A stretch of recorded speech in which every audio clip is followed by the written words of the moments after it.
Hello dear learners, welcome to Right to Academy. कैसे हैं आप सब? तो बच्चों, जैसा कि हमने अभी अभी अपना chapter 5th life process complete किया है, now it's time to practice some questions. तो वही चीज मैं आपको दोबारा बताऊंगी बच्चों। आपकी स्क्रीन पे जैसे ही क्वेश्चन आएगा, पहले आपको उस क्वेश्चन को खुद से सॉल्व करने का ट्राई करना है और उसके बाद उसके आंसर को जो है चेक करना है और बाद में समझना है क्या कॉन्सेप्ट जो मैं आपको समझाऊंगी। ठीक है बच्चों, so let's start our first question from first question. तो हमारा फर्स्ट क्वेश्चन है बच्चों, एक्सप्लेन एक्सक्रिएशन इन प्लांट। अच्छा बच्चों, ये वाला जो टॉपिक जब मैं आपको पढ़ा रही थी एक्सक्रिएशन वाला, तो मैंने आपको इस वहाँ पे वीडियो में जो है ह्यूमन को तो समझा दिया था, बट मेरा प्लांट का जो है रह गया था। तो उस चीज़ को मैं यहाँ पे जो है मैंने क्वेश्चन फॉर्म में उठा लिया है। तो मैं यहाँ पे आपको जो है एक्सक्रिएशन इन प्लांट वाला सेक्शन पढ़ाऊंगी।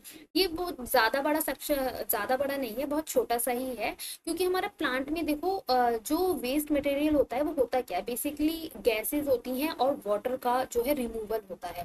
और उसके अलावा कुछ मिनरल्स वगैरह जो उसके काम के नहीं रहते, या फिर छोटी मोटी चीजें वो जो है अपने बॉडी में से जो है रिमूव करता है। तो हम समझते हैं पहले गैसेस का और वाटर का। ठीक है बच्चों, तो गैसेस एंड वाटर जो है वो प्लांट कैसे रिमूव करता है, वो हमारे पास एक पार्ट हमने पढ़ा था, स्टोमेटा। ठीक है। तो हमारा स्टोमेटा क्या होता है, पोर्स होते हैं जो लीव्स में प्रेजेंट होते हैं। जब ये खुलते हैं तो इनमें से जो है गैसेस का एक्सचेंज होता है और वाटर जो है हमारा रिलीज या अब्सॉर्ब होता है। ठीक है, वैसे तो नॉर्मली रिलीज ही होता है। तो जो वाटर इसके थ्रू रिलीज होता है बच्चों, उसे क्या कहते हैं, हम कहते हैं ट्रांसपीरेशन। ट्रांसपीरेशन तो ये क्या है, ये है removal of water. Removal of water क्या कहलाता है बच्चों, ट्रांसपीरेशन कहते हैं इस प्रोसेस को। तो हमारा जो गैसेस एंड वाटर का एक्सचेंज है, या एक्सचेंज भी नहीं बच्चों, रिमूवल, क्योंकि हम यहाँ पे एक्सक्रिएशन की बात कर रहे हैं। तो जो उसकी नॉट अनवांटेड चीजें होती है वो उसको रिमूव करता है। जैसे कि प्लांट के लिए O2 गैस जो है वो एक वेस्ट प्रोडक्ट होता है, वो उसे रिलीज करता है, जबकि हमें तो वो चाहिए होती है, हम इनहेल करते हैं। बट प्लांट के लिए वो क्या होता है, एक वेस्ट प्रोडक्ट होता है। सिमिलरली जब वो वाटर रिलीज करता है स्टोमेटा के थ्रू, पोर्स के थ्रू, तो उस प्रोसेस को क्या कहते हैं, ट्रांसपीरेशन। तो ये तो समझा कि गैसेस एंड वाटर को कैसे रिमूव करता है। इसके अलावा भी हमारा प्लांट जो है, जब हमारा अंदर वो कुछ रिमूव करता है, तो वो क्या होता है, वो कन्वर्ट हो जाते हैं डेड सेल में। अभी रिमूव नहीं करता, बट जो जिन चीजों का काम प्लांट का खत्म हो जाता है बच्चों, सेल्स का यूज खत्म हो जाता है, तो वो कन्वर्ट किस में हो जाते हैं, डेड सेल में। ठीक है। अब ये डेड सेल जब इकट्ठे हो जाते हैं ना कहीं एक जगह पे, किसी एक पार्ट में, तो प्लांट क्या करता है, उस पार्ट को ही अपने से अलग कर देता है। इसका एग्जाम्पल है बच्चों लीव। आपने देखा होगा कि कुछ पौधे, कुछ प्लांट अपनी लीव्स खुद ही जो है हटा देते हैं, झड़ जाती है उनकी लीव्स अपने आप ही, हम नहीं तोड़ते उनको। तो वो क्यों, कैसे होता है बच्चों की, वो कन्वर्ट हो जाती है डेड सेल में। और जब वो डेड सेल में कन्वर्ट हो जाती है तो प्लांट जो है उन्हें अपने में से अलग कर देता है। ठीक है। दूसरा इसका एक रिमूवल का तरीका, एक्सक्रिएशन का तरीका ऐसा होता है बच्चों कि ये जो है अपनी जड़ों से जो है उनको रिमूव करता है, यानी कि वो रिमूव करता है इनटू सॉइल। ठीक है, रिमूवल इनटू सॉइल। तो यहाँ पे हमने बेसिकली तीन तरीके पढ़ लिए कि प्लांट में एक्सक्रिएशन होता कैसे है। हमने देखा कि थ्रू स्टोमेटा, अगर हम देखें, हमने देखा थ्रू स्टोमेटा उसका एक्सक्रिएशन होता है। थ्रू डेड सेल, यानी कि वो डेड सेल में जब फॉर्म हो जाते हैं और वो उसको पार्ट को ही अलग कर देता है, तो उसका एग्जाम्पल हमने क्या देखा, लीव। और तीसरा हमने देखा कि रिमूवल इनटू सॉइल, यानी कि कुछ चीजें वो कहाँ रिमूव करता है, सॉइल में जो है रिमूव करता है। So that's all for excretion in plant बच्चों। ठीक है बच्चों, तो हमने इसे समझ लिया। Now moving to our next question. The next question says what is systolic and diastolic pressure। तो पहले तो हम प्रेशर समझ लेते हैं। यहाँ पे बच्चों ये जो दोनों ही टर्म्स लिखी हैं ये यूज होती है ब्लड प्रेशर के लिए।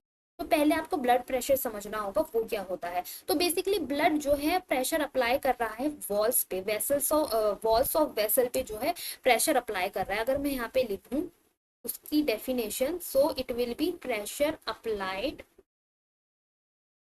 On wall of vessels. Vessels. ठीक है बच्चों, तो जो उनकी वेसल्स पे प्रेशर अप्लाई करते हैं वो होता है हमारा ब्लड प्रेशर। अब इसके ना दो जो है टाइप होते हैं। वो कैसे होते हैं बच्चों, पहला तो होता है जब वो कॉन्ट्रैक्शन हो रहा हो, जब वहां कॉन्ट्रैक्शन हो रहा हो, कॉन्ट्रैक्ट हो रहा हो। और दूसरा जब वहां रिलैक्सेशन हो रहा हो, रिलैक्सेशन। ठीक है। तो जब हमारा कॉन्ट्रैक्शन हो रहा होता है बच्चों, तो उस टाइम पे ब्लड हमारा ज्यादा प्रेशर लगाता है और उस प्रेशर को हम क्या कहते हैं बच्चों, सिस्टोलिक प्रेशर। Systolic pressure. ठीक है। और वही जब हमारा ब्लड रिलैक्स फॉर्म में होता है, रिलैक्सेशन में होता है, तो वो कम प्रेशर लगाता है और उस प्रेशर को क्या कहते हैं हम, डायस्टोलिक प्रेशर। ठीक है। Diastolic pressure. अब इसे लर्न करने की ट्रिक मैं बताऊं तो देखो, आपका ये जो है सिस, यानी कि हिंदी में अगर आप लिखोगे इसे सिस, ठीक है। अच्छा, ये ऐसे तो नहीं बन पाएगी, बट आप देखो कि केमिस्ट्री में आप एक वर्ड और पढ़ते हो सिस, आप इसको भी सिस ही बोलते हो, ठीक है। आगे जाके जिन बच्चों ने पढ़ लिया होगा वो समझ गए होंगे, या आप आगे जाके पढ़ोगे, सिस और ट्रांस कन्फिग्रेशन होता है, ठीक है। तो यहाँ पे भी सिस को, ये वाला सिस की ये स्पेलिंग होती है, और यहाँ पर भी आप इस सिस को सिस बोल रहे हो। तो याद करने की ट्रिक ये है कि ये जो सी है आप इसको याद कर सकते हो कि यहाँ पे जो सिस वर्ड आता है, दिस स्टैंड फॉर, सिस वर्ड जो है दिस स्टैंड फॉर कॉन्ट्रैक्शन। तो मैं यहाँ पे एक ट्रिक बनाने की कोशिश कर रही हूँ जिससे आप लोग इसे याद कर लो कि सिस्टोलिक प्रेशर जो है कॉन्ट्रैक्शन के लिए होता है, और डायस्टोलिक प्रेशर जो है रिलैक्सेशन के लिए होता है। अच्छा बच्चों, अगर मैं वैल्यू की बात करूँ तो रिलैक्सेशन में हमें जो प्रेशर देखने को मिलता है वो 80 mm ऑफ Hg देखने को मिलता है, जो कि कम होता है। वहीं अगर मैं सिस्टोलिक प्रेशर की बात करूँ तो यहाँ पे आपको 120 mm ऑफ Hg देखने को मिलता है, जो कि 80 से कितना ज्यादा है बच्चों, है ना। तो this is the difference between systolic and diastolic pressure. Now moving to the next question. तो नेक्स्ट क्वेश्चन कह रहा है बच्चों, describe the use of energy release after the breakdown of glucose. अच्छा, तो जब आपके पास ग्लूकोज होता है बच्चों, ग्लूकोज क्या होता है, C6H12O6 प्लस ऑक्सीजन। जब इसे ऑक्सीजन मिलती है तो ये ब्रेक डाउन होता है CO2 प्लस H2O, और यहाँ पे क्या होती है, रिलीज ऑफ एनर्जी होती है। तो ये क्वेश्चन में आपसे इसी एनर्जी के बारे में पूछ रहा है। इक्वेशन को हमने बैलेंस आउट कर दिया, तो क्वेश्चन में आपसे इसी एनर्जी के बारे में पूछ रहा है कि ये एनर्जी का यूज बताओ। अब कुछ बच्चे हो सकता है ये समझेंगे कि ये वाली एनर्जी तो हमारा वर्क डन में यूज होती है, वर्क डन में तो यूज होती है, बट इससे पहले इसका यहाँ पे एक कन्वर्जन होता है। कन्वर्जन कैसे, कि हमारे पास एक बच्चे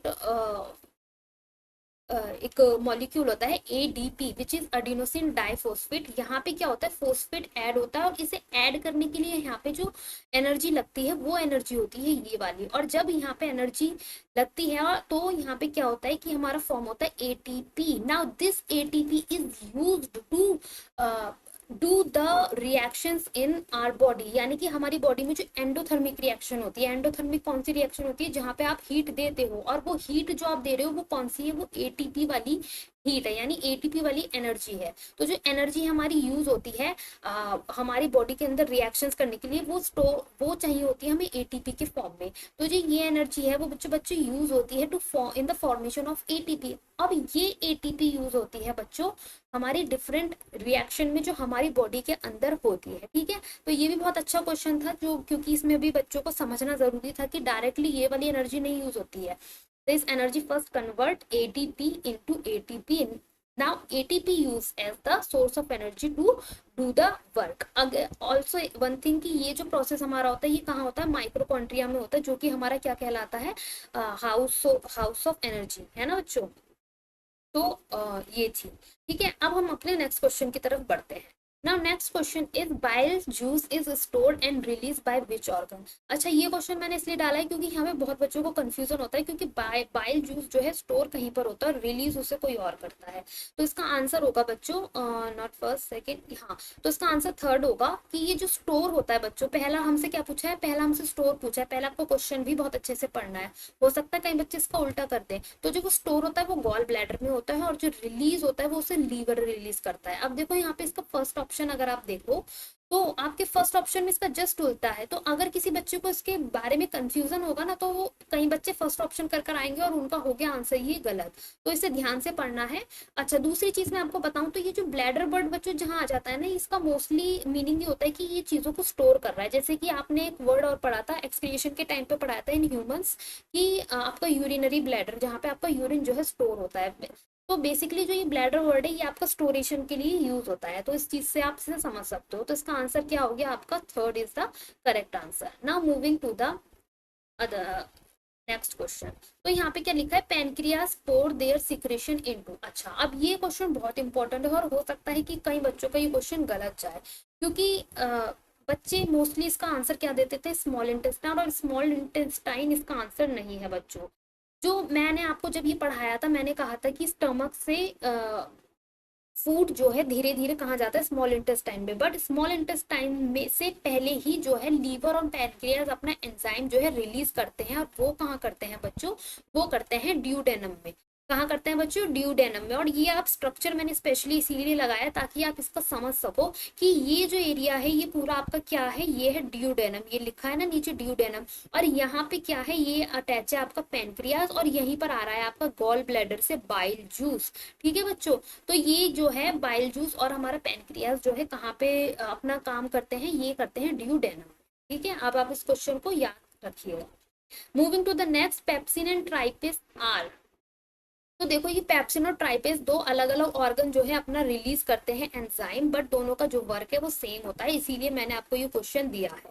ठीक है, तो पहला ऑप्शन है fat digestive enzyme, fat and protein digestive enzyme, protein digestive enzyme, protein and fat digestive enzyme. तो बच्चों देखो पेप्सिन और ट्राइपेज दोनों ही हमारे पास प्रोटीन डाइजेस्टिव एंजाइम होते हैं, तो हमारा थर्ड ऑप्शन हो गया करेक्ट। बट इन्हें रिलीज कौन कौन करता है, पेप्सिन को तो हमारा स्टमक रिलीज करता है, ट्राइप्सिन को कौन करता है, पेनक्रियाज रिलीज करता है। ठीक है, तो इसी तरह आपको क्या है, रिवीजन करते रहना है अपना, ताकि आप याद रखो, अदरवाइज कंफ्यूजन क्रिएट हो जाता है। ठीक है बच्चों, which enzyme break starch which is complex sugar into simple sugar. तो बच्चों देखो जैसे ही हम अपना फूड जो है अपने मुंह में लेते हैं, तो हमारा बॉडी में जो पहला ही काम है वो कौन करता है, हमारा सलाइवा, जो कि हमारा फूड को जो है वेट करता है। और वो वेट करने के साथ साथ क्या रिलीज करता है, एक सेलिवरी एंजाइम रिलीज करता है, जो कि हमारा यही काम करता है। तो हम अगर ऑप्शन देखें तो फर्स्ट ही ऑप्शन हमारा क्या है, सेलिवरी एमाइलेज। ठीक है, तो हाँ सेलेवरी अमाइलेज जो है वो रिलीज करता है, जो कि हमारा ये काम करता है, और वो ब्रेक करता है कॉम्प्लेक्स शुगर को इनटू सिंपल शुगर। ठीक है बच्चों, now moving to the next question. Filtration unit of kidney are called ureter, urethra, nephron और बोमेंस कैप्सूल। तो बच्चों होता क्या है कि हमारा जो किडनी है, किडनी में हमारा एक कप शेप्ड ऑर्गन होता है, जो कि हमारा होता है बोमेन कैप्सूल। ठीक है, अब ये बोमेन कैप्सूल हमारा मिलियंस ऑफ न्यूफ्रॉन यूनिट कंटेन करता है, जो कि हमारा किसके लिए होता है, फिल्ट्रेशन के लिए होता है। तो बेसिकली हमारा फिल्ट्रेशन की यूनिट किडनी में कौन होता है बच्चों, न्यूफ्रॉन होता है, ना कि बोमेन्स कैप्सूल। बोमेन कैप्सूल कई सारे न्यूफ्रॉन को जो है कंटेन करता है। ठीक है, तो ये आपको बताना था। Moving to the next question बच्चों, longest part of alimentary canal is small intestine, large intestine, stomach और एसोफेगस। तो बच्चों जब मैंने आपको ये पढ़ाया था न्यूट्रिशन वाला चैप्टर, तो मैंने आपको बताया था कि कौन सा पार्ट जो है हमारा सबसे लंबा होता है, वो होता है हमारा स्मॉल इंटेस्टाइन। देखो नाम के आगे स्मॉल है, बट वो होता क्या है, लॉन्गेस्ट होता है। और इसके साथ साथ मैं आपको याद दिला दूं कि आपको जो है हर्बीवोरस में ये जो है स्मॉल इंटेस्टाइन लंबी होती है टू डाइजेस्ट सेलुलोज। वही कार्निवोरस जो आपके मीट खाते हैं उसमें स्मॉल इंटेस्टाइन जो है उतनी लंबी नहीं होती है। ठीक है बच्चों, तो ऐसे ऐसे कॉन्सेप्ट आपको याद करते रहने चाहिए। ठीक है, moving to the next one, length of alimentary canal is. अब बच्चों एलिमेंट्री कैनाल हमारा पहले तो क्या है कि हमारा मुंह से स्टार्ट होती है और खत्म कहाँ पे होती है, हमारा एनएस पे। तो वो लंबी तो वो बहुत जाने वाली है, तो इसलिए आप क्या सोच सकते हो कि वो एक लंबा होगा। तो 2 और 4 को तो हम हटा देते हैं, हम अब 6 और 9 में से कंपेयर करते हैं। तो 6 और 9 में से हमारा आंसर क्या होता है बच्चों, 9 हमारा आंसर होता है। एलिमेंट्री कैनाल हमारी लॉन्ग बहुत लंबी कैनाल होती है। तो और उसका सबसे लंबा पार्ट हमने अभी इससे पहले वाले क्वेश्चन में डिस्कस करा, जो कि हमारा क्या होता है, स्मॉल इंटेस्टाइन होता है। ठीक है बच्चों, तो आज के सेशन में हम इतने ही क्वेश्चन रखते हैं। आशा है कि आपने हर क्वेश्चन ट्राई करा होगा सॉल्व करने का, और आपको बहुत कुछ सीखने को मिला होगा, आपकी प्रैक्टिस हुई होगी, रिवीजन हुआ होगा। ऐसे ही क्वेश्चन हम आपके लिए आगे और लाएंगे आपकी प्रैक्टिस करवाने के लिए। आज की वीडियो में हम इतना ही रखते हैं बच्चों। Do like, share, subscribe, keep watching. Thank you.